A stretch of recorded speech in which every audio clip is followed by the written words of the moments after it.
আসলে আমরা যখন নারী শব্দটাই নিয়ে আসি তখন কিন্তু একটা পিছিয়ে পড়ার ব্যাপারটা থেকে যায়, কারণ আমরা যদি একটা মানুষ হিসেবে চিন্তা করি তখন কিন্তু এই একটু হলেও সমঝোতাটা হতে পারে। বাংলাদেশের প্রেক্ষাপট যে ব্যবসায়ী ক্ষেত্র বলেন, রাজনৈতিক ক্ষেত্রগুলো বলেন, এখানে আমরা কত পার্সেন্টেজ আসলে আমাদের নারীদের অংশগ্রহণটা আছে? আপনারা হয়তো যেখানে 10 জন ছেলে দাঁড়িয়ে আছে সেখানে আমরা একজন এন্ট্রি নিতে পারছি। রাষ্ট্রের জন্য, দেশের জন্য করার আগে নিজের পরিবারকে সম্মান করতে হবে। নিজের পরিবারকে সম্মান করতে গেলে নিজেকে ভালোবাসতে হবে। তো নিজেকে ভালোবাসলেই আমি নিজেকে গড়তে পারবো, এবং নিজেকে গড়তে পারলে একটি রাষ্ট্রকে আমি একটা সুন্দর কিছু উপস্থাপন করতে পারবো। আসসালামু আলাইকুম। অমর একুশে বইমেলা 2026 উপলক্ষে আমাদের জিয়া স্মৃতি পাঠাগার স্টল প্রাঙ্গণে আমরা যে প্রতিদিন স্টলের একটি কর্নারে আলোচনার সুযোগ তৈরি করে রেখেছি, আজকে আমাদের সেই আলোচনায় অংশ নিতে এসেছেন ছাত্রদল জগন্নাথ বিশ্ববিদ্যালয়ের জয়েন্ট সেক্রেটারি পদে আছে আমাদের ছোট বোন নিশাত তাসনিম। ও মার্কেটিং বিভাগ থেকে পড়ালেখা শেষ করেছে এবং রাজনীতির অঙ্গনে তার পদচারণা অত্যন্ত ইতিবাচক এবং সুনামের সাথে সে কাজ করে যাচ্ছে। কেমন আছো নিশাত? ধন্যবাদ ভাইয়া। আসসালামু আলাইকুম। কেমন আছেন আপনি? আমি ভালো আছি। বইমেলায় এসে এই যে দীর্ঘ ফ্যাসিজম পার হওয়ার পরে আমরা মুক্তভাবে কথা বলতে পারছি, তোমার কেমন লাগছে? এটা একটা উৎসব মুখর পরিবেশ আমার কাছে মনে হচ্ছে, কারণ দীর্ঘ 16-17 বছর আমরা বা প্রতিবন্ধী হিসেবেই ছিলাম বলতে পারি, কারণ আমরা আমাদের কথা বলতে পারিনি, আমাদের কোনো ধরনের মতামত প্রকাশ করতে পারিনি। তো সেটার জন্য আমি মহান আল্লাহর কাছে শুকরিয়া আদায় করছি, এবং আমি শ্রদ্ধার সাথে স্মরণ করছি আমাদের জুলাই যারা শহীদ হয়েছেন এবং আমাদের ভাষা শহীদ যারা আছেন। এবং আমি অত্যন্ত দুঃখের সাথে এটাও স্মরণ করছি যে আজকে আমাদের মাঝে আমাদের ম্যাডাম আপুসি দেশনেত্রী বেগম খালেদা জিয়া, যিনি আজ আমাদের মাঝে নেই, কিন্তু ওনার একটি স্বপ্নই ছিল, যেটার কারণে উনি আপোষ করেননি, যে একটি সুষ্ঠু সুন্দর রাজনীতির প্রক্রিয়ার মধ্যে গণতান্ত্রিক নির্বাচনটা আমরা চাই। তো আমাদের প্রধানমন্ত্রী, আমাদের তারুণ্যের অহংকার জনাব তারেক রহমান, তিনি আমাদের ম্যাডামের স্বপ্নটি পূরণ করেছেন। তো তারই পরবর্তীতে আমরা যে 21শে বইমেলায় এসে আমরা কথা বলতে পারছি, মত প্রকাশ করতে পারছি, এটা আমাদের জন্য অত্যন্ত আনন্দের, গর্বের এবং ইতিবাচক। একদম বাংলাদেশের গণতান্ত্রিক যাত্রাপথে ম্যাডাম খালেদা জিয়া, তিনি প্রথম প্রধানমন্ত্রী, নারী প্রধানমন্ত্রী, এবং তার অবদান আসলে অনস্বীকার্য। তুমি একজন নারী হিসেবে এই যে বাংলাদেশের রাজনীতিতে প্রধানমন্ত্রী হিসেবে নারী, আরো অনেক পদে নারীরা আসীন হয়েছে, এইগুলোকে বাস্তবতায় রেখে এবং সার্বিকভাবে সমাজে, পরিবারে, রাষ্ট্রে এবং রাজনীতিতে নারীদের অবস্থানকে তুমি কিভাবে মূল্যায়ন করো? ধন্যবাদ ভাইয়া। আসলে আমরা যখন নারী শব্দটাই নিয়ে আসি তখন কিন্তু একটা পিছিয়ে পড়ার ব্যাপারটা থেকে যায়, কারণ আমরা যদি একটা মানুষ হিসেবে চিন্তা করি তখন কিন্তু এই একটু হলেও সমঝোতাটা হতে পারে। তো যেহেতু আমরা নারী হিসেবে আমরা জন্মগ্রহণ করেছি, তো বাংলাদেশ বা কোনো রাষ্ট্র বা কোনো সমাজ কখনোই একা এগিয়ে যেতে পারে না। সেখানে আমাদের আমরা হয়তো ঘর সামলানোর জন্যই পুরুষরা রাষ্ট্রকে সুন্দরভাবে গুছিয়ে নিতে পারছে। তো নারীর আমি বলবো একটা বিষয়, সেটা হচ্ছে যে আমি ব্যক্তিগতভাবে হয়তো পারিবারিক রাজনৈতিকভাবে পারিবারিক পরিবারে জন্ম হয়েছে আমার পরিবারে। তো সেটার সুবাদে হয়তো আমি পরিবার থেকে এনকারেজটা পাচ্ছি যে তুমি এগিয়ে যাও, তোমাকে দিয়ে হবে। কিন্তু আমরা প্রতিনিয়ত আমাদের যারা বোনেরা আছে তারা সামাজিকভাবে, অর্থনৈতিকভাবে এবং সম্মানের দিক থেকে অনেকটাই পিছিয়ে আছি, কারণ আমাদের দৃষ্টিভঙ্গি, আমাদের পোশাক আশাক, আমাদের কালচার, আমাদের যে সংস্কৃতি আমরা মেনটেন করি, এখানে কিন্তু দেখা গিয়েছে যে আচ্ছা ও মেয়ে, ও কি এটা পারবে, আচ্ছা ও মেয়ে, ও থাক, ও ঘরেই থাক, এই যে একটা কিছু ট্যাবু আমাদের ফেস করতে হয়। তো আমি চাই যে এটা দূর করা প্রয়োজন, কারণ একটা মেয়ে যদি একটা ঘর সামলিয়ে, তার পরিবারটাকে সামলিয়ে, তার সমাজে যদি কিছু দিতে পারে বা দেওয়ার আগ্রহ থাকে, আমাদের উচিত তাদের এনকারেজ করা। তুমি যেটা বললে ওভারঅল নারীদের ব্যাপারে একটা সামাজিক পারসেপশন, এ থেকে তুমি যেহেতু রাজনীতির অঙ্গনে আছো, সেই জায়গাতে কি দেখছো? এখানের পরিবেশটা কি আর একটু ভালো নাকি আরো অবস্থা খারাপ? না, আমি অবশ্যই বাস্তবমুখী ভাবে বলবো যে আমি যখন ছাত্র দলের সাথে যুক্ত সংযুক্ত হয়েছি বা রাজনৈতিক কর্মী হিসেবে সংযুক্ত হওয়ার চেষ্টা করেছি, আমাদের কিন্তু বাধা আছে ভাইয়া। আমাদের কিন্তু বাধা এরকম আছে যে আমাদের চারপাশে যারা আছে, আমার মাস্টার্স কমপ্লিট হয়ে গিয়েছে, আমি চাইলে হয়তো ঘরে বসে পড়াশোনা করে কোনো একটা জবে বা যে কোনো একটা সেক্টরে বা নিজে উদ্যোক্তা হয়ে কোনো কিছুতে মুভ করতে পারতাম। তো আমাকেও প্রশ্নবিদ্ধ হতে হয় যে তুমি কেন রাজনীতিতে অংশগ্রহণ করলে। এখন আমার ব্যক্তিগত উত্তরটা থাকে যে আমি এটা ছাড়া আর কিছু পারি না। মানে ছোটবেলা থেকে যে রাজনীতি ছাড়া কিছু পারো না। আমি রাজনীতি ছাড়া কিছু পারি না বলতে ভাই আমি এটা মিন করতে চাচ্ছি যে আমি জ্ঞান হবার পর থেকে যে প্রেক্ষাপটটা দেখে বড় হচ্ছি। ঠিক আছে, তাহলে তো তুমি মার্কেটিং এ পড়েছো, তুমি পলিটিক্সটাকে পজিটিভ ব্র্যান্ডিং করতে পারো। জি জি, আমি এটাকেই সাধুবাদ জানাতে চাই, যেহেতু আমার ব্যাকগ্রাউন্ডটা হচ্ছে মার্কেটিংটা, এবং আমি চাই যে কিভাবে বর্তমান বাংলাদেশের নারীরা যে কোনো সেক্টরে, আমি মনে করি আমাদের সিনিয়র যারা আপনারা আছেন, আপনারা আমাদের সাথে কথা বলার পর বা আমরা যারা নারীরা নেতৃত্ব আছি তারা, আপনারা তো অ্যাটলিস্ট এটুকু বুঝতে পারবেন যে এই মেয়েটাকে হয়তো এই সেক্টরে যদি আমরা ইউটিলাইজটা করতে পারি তাহলে হয়তো সে ভালো করতে পারবে। অর্থাৎ তুমি বলতে চাচ্ছ রাজনীতিতে যারা এসেছে এদের যোগ্যতা পরিমাপ করে সেই অনুযায়ী কাজগুলো যেন তারা হ্যাঁ, মানে আমি বলতে চাচ্ছি ভাই যে আমরা তো আসলে এই মিছিলে তো সামনের সারিতে বিষয়টা কি দাঁড়িয়ে, তাহলে এরকম হলো যে তোমাদের যোগ্যতা থাকার পরেও মূল্যায়নের ক্ষেত্রে ঠিকভাবে হচ্ছে না, ব্যাপারটা কি আমি এরকম? কিছুটা সহমত পোষণ আপনার সঙ্গে করব। কারণ হচ্ছে যে আমাদের বাংলাদেশের প্রেক্ষাপটে যে ব্যবসায়িক ক্ষেত্র বলেন, রাজনৈতিক ক্ষেত্রগুলো বলেন, এখানে আমরা কত পার্সেন্টেজ আসলে আমাদের নারীদের অংশগ্রহণটা আছে। আপনারা হয়তো যেখানে 10 জন ছেলে দাঁড়িয়ে আছে সেখানে আমরা একজন এন্ট্রি নিতে পারছি। তো আমি চাই যে আমি ব্যক্তিগতভাবে আমাকে আপনি একটি কাজ দিবেন, আমি এটা 100% এফোর্ট দিয়ে সেটা সমাধান করার চেষ্টা করব। আমরা হয়তো আপনাদের মতো করে এগিয়ে যেতে পারবো না। আমার মনে হয় তুমি যে সমস্যাটা বললে এটা ওভারঅল রাজনীতির সমস্যা, যে যোগ্যতার মূল্যায়ন, সেটার ক্ষেত্রে সেটা ছাত্র রাজনীতিতেও হয়তো রয়েছে। তুমি সেটাকে মিন করছো যে আসলে হওয়া উচিত ছিল আইডিয়ালি যে আমি আমার যোগ্যতা আমার নেতৃত্ব পরিমাপ করবে, সেই অনুযায়ী আমাকে সুযোগ দিবে, ঠিক না? আমাকে সুযোগের জন্য কারো পিছনে ছুটতে হবে না, সময়গুলো নষ্ট না, করতে হবে। এখানে একটা কথা আছে, সময় নষ্ট না। আমি যদি হচ্ছে একটা প্ল্যাটফর্মে পরিশ্রম দেই, তখন কিন্তু আমার মেধার আপনি বুঝতে পারবেন যে এই মেয়েটার পরিশ্রম এই সাইডে দিচ্ছে, তাহলে ও মনে হয় এটাতে আগ্রহী বা এটাতে সে স্কিল, ওকে আমরা কাজে লাগাতে পারি। তো আমি যদি ঘরে বসে মনে করি যে না আমার এই মেধাটা আছে, আমি এই কাজটা করতে পারবো, ঘরে বসার কথা বলি না, আমি বলছি যে এই যে রাজনীতির তথাকথিত ধারায় একটা জিনিস রয়েছে, কিন্তু আমরা অস্বীকার করতে পারবো না যে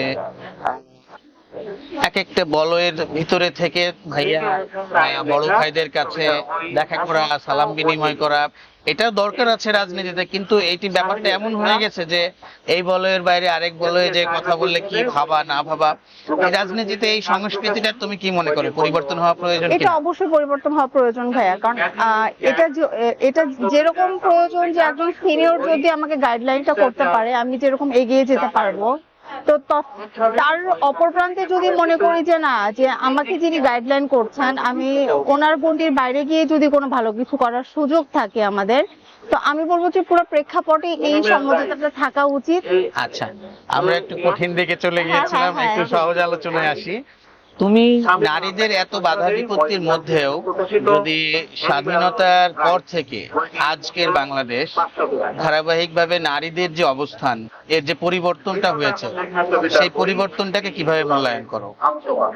এটা আমি খুবই অত্যন্ত গর্বের সাথে মূল্যায়ন করি। কারণ নারীরা যে এতদূর আমরা এগোতে পেরেছি, কারণ আমি যদি মনে করি যে না আমি রাজনীতিটাই করতে চাচ্ছি বা রাজনীতির সাথেই থাকতে চাচ্ছি, তাহলে আমি যদি এটা চিন্তা করতে পারি, আমি মনে করি আলহামদুলিল্লাহ আমাদের সমাজের নারীরা অনেক অনেক অনেক দূর এগিয়ে গিয়েছে। শুধু হয়তো আমাদের একটু কমিউনিকেশন বলেন বা একটু ম্যানেজমেন্টটা যদি আরেকটু সুন্দর হয়, তাহলে দেখা গিয়েছে যে এটাও আরেকটু সুন্দরভাবে ফুটে উঠবে। মানে হয়তো আমরা অনেক দূর এগিয়ে গিয়েছি, কিন্তু সেই এগিয়ে যাওয়ার যে প্রকাশটা, সেই প্রকাশটা হয়তো আমাদের একটু কম আছে। তো এটা যদি একটু কমিয়ে আনা যায়, তাহলে আলহামদুলিল্লাহ আমরা এখন পর্যন্ত যে পরিসরে পদার্পণ করতে পেরেছি নারী হিসেবে, এটা আলহামদুলিল্লাহ অনেক ভালো, অনেক এমনকি দেখা যাচ্ছে এখন তো মেডিকেল কলেজগুলোর ভর্তি পরীক্ষায় এই মুহূর্তের স্ট্যাটাস 60%-এর উপরে মেয়েরা পড়ছে। প্রাইমারি স্কুলগুলোতে যদি আমরা দেখি অধিকাংশ শিক্ষক, মানে শিক্ষক নাই, আসলে শিক্ষিকা অধিকাংশ, হ্যাঁ, জি 60। এভাবে সব ক্ষেত্রে মেয়েরা এগিয়ে যাচ্ছে। আমার মনে হচ্ছে কিছু কিছু ক্ষেত্রে আগামীতে ছেলেরা কোটা দাবি করতে পারে। হ্যাঁ, তো আমাদের দেশে এটা গর্বের বিষয় মেয়েদের এই যে অর্জনগুলো। তুমি এর মধ্যে এখনো যেসব জায়গাতে কোটা রয়েছে, যেমন আমি যদি রাজনীতির অঙ্গনে বলি যে সংরক্ষিত নারী আসন, সরাসরি নির্বাচনে অংশগ্রহণ করে যেমন সুযোগ আছে, পাশাপাশি আমাদের সংসদে নারীদের অংশগ্রহণ নিশ্চিত করার জন্য এই যে ব্যবস্থাটা, এই সংরক্ষিত নারী আসন ব্যবস্থাকে তুমি কিভাবে দেখো এবং এটা কতটুকু নারীর ক্ষমতায়নে কাজ করবে? নারী সংরক্ষিত আসনের এটা আমাদের যেহেতু 50, আমরা হয়তো 50টা সিট পাবো, হয়তো বা আমাদের দলীয় ভাবে চিন্তা করলে হয়তো 35টার মতো আমাদের আসতে পারে। 300 আসন মানে থেকে 300 আসন 50টা থেকে 50টা, প্রপোর্শনালি হ্যাঁ, ভাগ আমাদের হবে। দলীয় ভাবে আসতে 35। তো এখানে আমার একটা কথা আছে, এখানে কেন আমরা সংখ্যাটা বাড়াতে পারছি না, আচ্ছা, আর আর কেন আমরা সংখ্যাটা বাড়াতে পারছি না, এবং আমরা যদি সংখ্যাটা বাড়াতে পারি, কারণ আমাদের যদি এখানে 50 একটা সীমা রেখা দেয়া হয়, তখন দেখা গিয়েছে যে আমরা আসলে প্রপারলি আসলে সবাইকে মূল্যায়ন করতে গিয়ে কিন্তু একটা বাধাগ্রস্ত হতে হচ্ছে। যদি রাষ্ট্রের উন্নয়নে, সমাজের উন্নয়নে এই সংখ্যাটা যদি বাড়ানো যায়, দেখা গিয়েছে যে আমরা আরেকটু আমাদের সবার মধ্যে করে আচ্ছা, এইটা বাড়ালে কিভাবে নারীর ক্ষমতায়ন হবে, বা এখন যে এক্সিস্টিং 50টা আছে এটা দিয়ে কি হচ্ছে আসলে? এটার এই নারীর সংরক্ষিত সংসদে যারা আসনে সুযোগ পাবেন তারা আসলে কি রোল প্লে? প্রথমত নারী, আমাদের পুরো বাংলাদেশের নারী যারা আমরা আছি তাদের পক্ষ থেকে একজন সংসদে গিয়ে আমাদের সমস্যার কথাটা বলতে পারছেন, বা সমস্যা উপস্থাপন করার পর সেটা সমাধান নিয়ে কথা বলছেন। তো এই কথা বলার সংখ্যা বা দাবি আদায়ের যে সংখ্যাটা যদি আমাদের বাড়ে, তো আমরা মনে করি যে এটা তো আমাদের সমাধানের একটা আমরা তো অতীতে দেখেছি এইসব জায়গাগুলোতে আসলে ওই যারা মনোনীত হন তারা রাজনীতির অঙ্গনে কাজ করার চেয়ে পারিবারিক পরিচিতি বা অন্যান্য পরিচয় দিয়েই তারা সামনে চলে আসে, এবং তারা সংসদে যে দেখা যায় তারা, তুমি যে বিষয় বললা নারীর কথাগুলো উঠিয়ে ধরা, এর চেয়ে তারা হচ্ছে তাদেরকে যারা সুযোগ দিয়েছে তাদের এই প্রশংসায় ব্যস্ত থাকে। এবং এই যারা সংরক্ষিত নারী সংসদ সদস্য হন তারা তাদের এলাকা কেন্দ্রিকও কিন্তু ওরকম কাজ করার খুব বেশি সুযোগ পান না।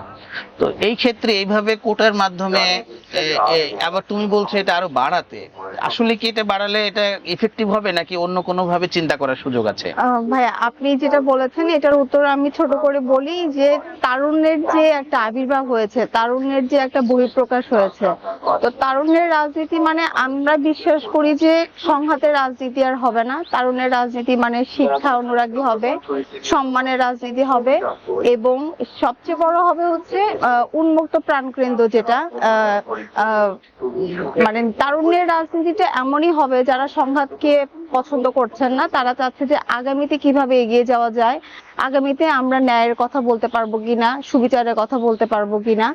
আর তরুণ প্রজন্ম যদি আমরা এগিয়ে যেতে না পারি ভাইয়া, আলটিমেটলি তো আমাদের রাষ্ট্রের জন্যই একটা বাধা হয়ে আচ্ছা, যাচ্ছে। ঠিক আছে, তাহলে একজন তরুণী হিসেবে রাজনীতির অঙ্গনে তুমি কি আগামী সংসদে এই বর্তমান সংসদে সংরক্ষিত নারী আসনের নিজেকে একজন প্রার্থী হিসেবে চিন্তা করতে পারো? কেন পারি না ভাইয়া, আমি অবশ্যই পারি, বলতে পারি যে তুমি করছো না কেন? আমি মনে প্রাণে বিশ্বাস করি যে আমি যে কোনো একটা প্ল্যাটফর্মে যদি আমাকে আমার নিজ দায়িত্ববোধ থেকে কাজ করার সুযোগ পাই, যেমন আমি আমার এলাকাতে প্রতিটি ঘরে ঘরে আমি গিয়েছি আমার মানে বাবার সুবাদে, তো আমি আসলে জানি যে একটা পরিবারের একটা মহিলা আলটিমেটলি মানে তার দাবিটা কি থাকে। কারণ দিন শেষে সে সকালে ঘুম থেকে উঠছে ভাইয়া, খাবার তৈরি করছে, ঘর গোছাচ্ছে, বাচ্চা কাচ্চাকে স্কুলে পাঠাচ্ছে, তারপরে পরিবারের যিনি প্রধান থাকে তিনি বাইরে চলে যাচ্ছেন, আলটিমেটলি তিনি কিন্তু একটা সময় পর্যন্ত, সার্টেন টাইম পর্যন্ত বেকারের মতো ঘরে বসে আছে। তো সে যদি কোনো কর্মসংস্থান বা কোনো একটা কাজে থাকতে পারে, বা সে যদি একটা অ্যাটলিস্ট, এই উদাহরণটা কেউই দেয় না, আমি মনে করি যে আমাদের ঘরে ঘরে এখন অনেক এইচএসসি পাস আপা মা বোনেরা আছেন যারা চাইলেই টিউশনিটা করাতে পারে, চাইলে সেলাইয়ের কাজটা করতে পারে। ঘরের কাজের পাশাপাশি জি, তার যে হ্যাঁ। অতিরিক্ত সময় বা তার যে স্কিল সেটাকে কাজে লাগানোর লাগাতে সুযোগ আছে। এটা নিঃসন্দেহে প্রয়োজন, এই অ্যাওয়ারনেসটা তৈরি করা। এবং আমি মনে করি এখন মেয়েরা যথেষ্ট সচেতন, ফ্রিল্যান্সিং সহ নানান বিষয়ে ঘরে বসে কাজ করার চিন্তাও করছে। আর আসলে মেয়েরা তো হচ্ছে, বা নারীর কথা যদি বলি, এই পৃথিবী মানব জাতিকে তো টিকিয়ে রেখেছে তারাই।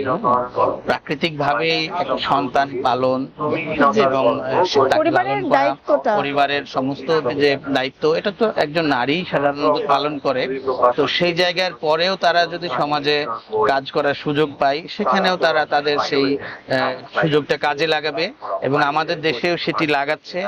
তারপরেও কিছু ক্ষেত্রে এখানে কথা থেকে যায়, যেমন কিছু নারীবাদী সংগঠন যাদের কার্যক্রম নিয়ে বিতর্ক রয়েছে, তারা নারীর ক্ষমতায়ন বলতে এই যে 50-50, হ্যাঁ, মানে সবকিছুতে 50 নাই কেন? আসলে নারীরা তো একটা সংসারে এমনিতে সে 80, সে তার সন্তান পালন থেকে শুরু করে যা যা করে সে তো এমনিতেই বেশি কিছু করে।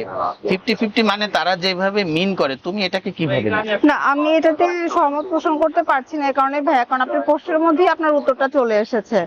কারণ একটা পুরুষ যদি সরাসরি ঘুম থেকে উঠে তার খাবারটা খেয়ে যদি বাইরে গিয়ে কাজটা করতে পারে, আর সেই নারী যদি সেই ঘরে যাবতীয় কাজ করার পরে গিয়েও বাইরে গিয়ে আন্দোলন করছে, কাজ করছে, সহযোগিতা করছে, তাহলে তো এখানে 50 আসলে আসে, 50 কথাটা আসলে আসে না ভাইয়া। আমরা যদি আসলে সম্মান দেখে কথা বলতে পারি বা চিন্তা করতে পারি, তাহলে দেখা গিয়েছে যে কিন্তু আমাদের ইফোর্টটাই কিন্তু বেশি থাকছে, কিন্তু আমাদের আসলে ওই প্রপার আমাদের পারস্পরিক সম্মান হ্যাঁ, জি। এবং পারস্পরিক যে সামর্থ্য সেটাকে কাজে লাগিয়ে আসলে একটা সুন্দর পরিবার বা সমাজ বা রাষ্ট্র মানে সবাই মিলে একসাথে কাজ করতে হবে, নারী পুরুষ জি, একজন নারী যদি তার ঘর সামলিয়ে, তার একটা ছোট চাকরি সামলিয়েও যদি তার ব্যবসা করার প্রাণবন্ত ইচ্ছাটা পায়, তাহলে নিঃসন্দেহে আমাদের এটাকে এনকারেজ করা, অনেকেই করছেন। এটাই। আচ্ছা, অনেক সুন্দর কথা বলেছি আমরা এখন শেষের দিকে আলোচনার। তোমাকে আমি সব শেষে যে বিষয়টি নিয়ে বলতে চাবো সেটা হচ্ছে, আজকের একজন তরুণী নারী বা জেনজিও বলতে পারি, যদি রাজনীতিতে আসতে চাই, তার জন্য তোমার পরামর্শ কি থাকবে? আমি একজন বোন হিসেবে আমার বোনকে আমি সবসময় স্বাগত জানাতে চাই, এবং শিক্ষাকে অবশ্যই প্রাধান্য দিতে হবে।